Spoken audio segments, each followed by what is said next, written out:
We're off to Never Never Land. Wait, what? No, this is a land that I never want to go to. What in the world is this?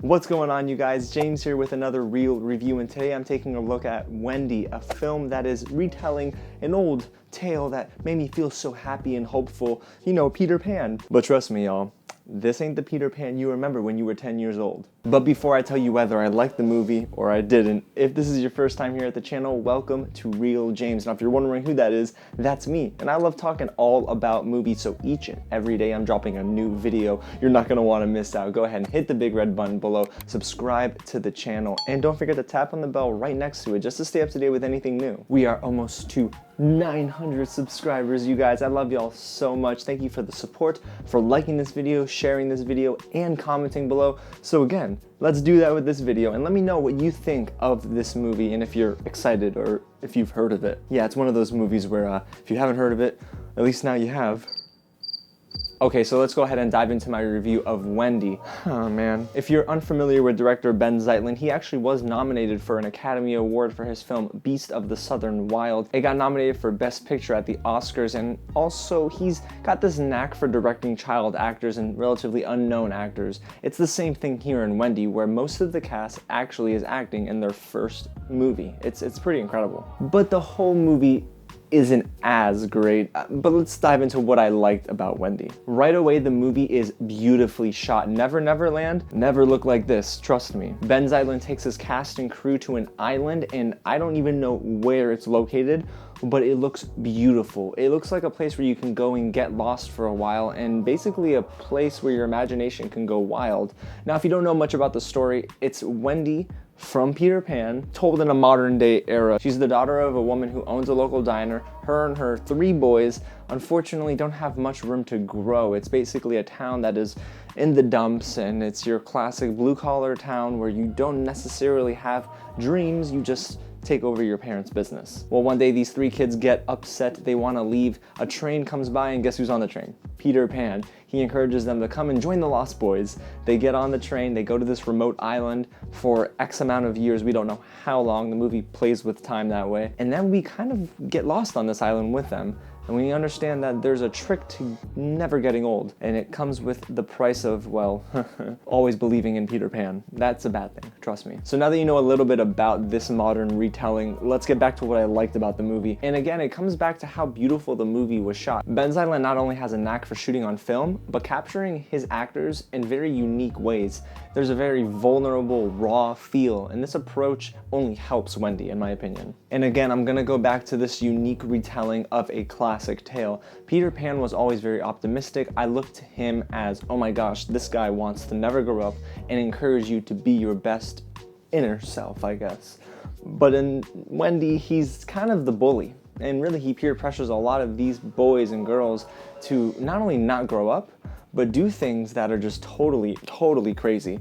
And Wendy catches on and eventually calls him out on his crap. And then eventually the island gets upset because it's run by this big old whale looking creature they call Mother that keeps them young. It's very abstract, it's out there, especially for kids. And while a lot of the character development didn't work in this movie, the one arc that I absolutely loved was the Captain Hook reveal. You guys, trust me, when you see it, you get engaged immediately. It took me out of the lulls of this movie and brought me right into the thick of things. Unfortunately, the movie has way too many lulls to be considered worth your time. So let's hop right into the negatives here, you guys. Oh boy. So this movie's not long, it's just dragging in so many areas, and I got sleepy because why should I care? The movie doesn't have much of a purpose, especially when you get to the middle of the film. Like I just mentioned, the character development is pretty shallow for much of our cast. I don't feel like the writing is very strong, and let's touch upon that. The script is a little weak, and a lot of the actors feel like they're reading their lines. Sure, I get it. There's a lot of first-time actors here. Maybe that's why it feels a little raw, but no, I couldn't buy a lot of the dialogue. It felt very forced, and scene by scene, they took out their lines and were like, okay, this line. Let's just say it like this. It didn't work that way for me. It never felt natural. And after almost 2 hours, you feel like the story just went around in circles and you're like, is this the film that the movie wanted to be? I don't know. It wanted to be deeper than it was. And I'm sure there were some hidden meanings here, but it just didn't work and it never gripped me. I actually sat in my seat thinking, I get where the movie wants to go, but it never actually gets there. And then the biggest question for me coming into Wendy was, is this a necessary retelling of Peter Pan?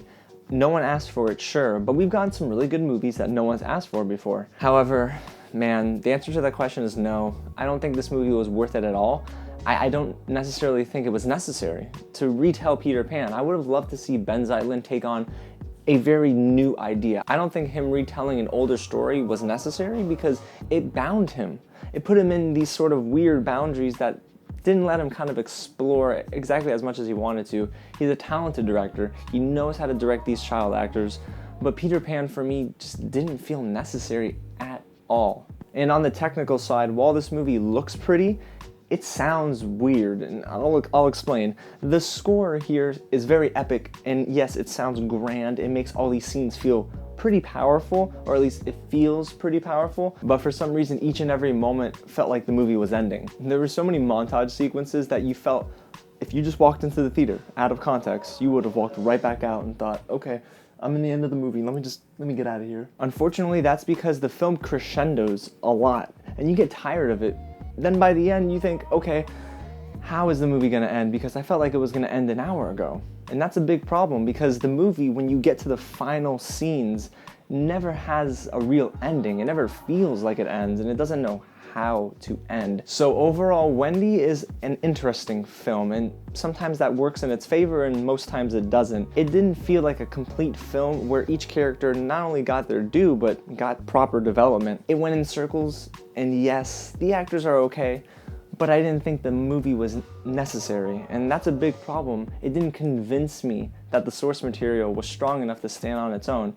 And yeah, I like Devin as Wendy. She's really good, but everybody else, they were okay. But when you're dealing with a classic story that, yeah, a lot of people know, you have to put a unique touch on it, which Benh Zeitlin did, but the problem is the end product never sold me. Do I like some moments where my mind connected the dots and yeah, nostalgia came into play? Sure, it was okay, but do I like a lot of the other artistic choices that the story made? Probably not. And that's why Wendy is one that you don't have to rush out and see, and if you don't see it at all this year, I wouldn't blame you.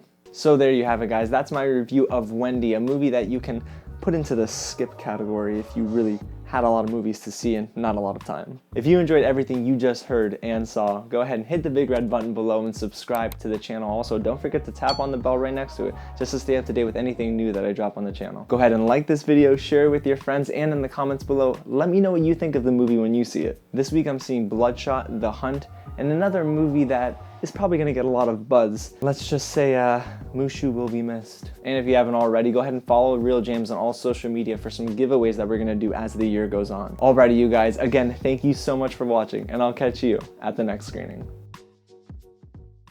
You know what I just noticed? I'm flying to Never Never Land, but I look like I'm going to a powwow. Interesting.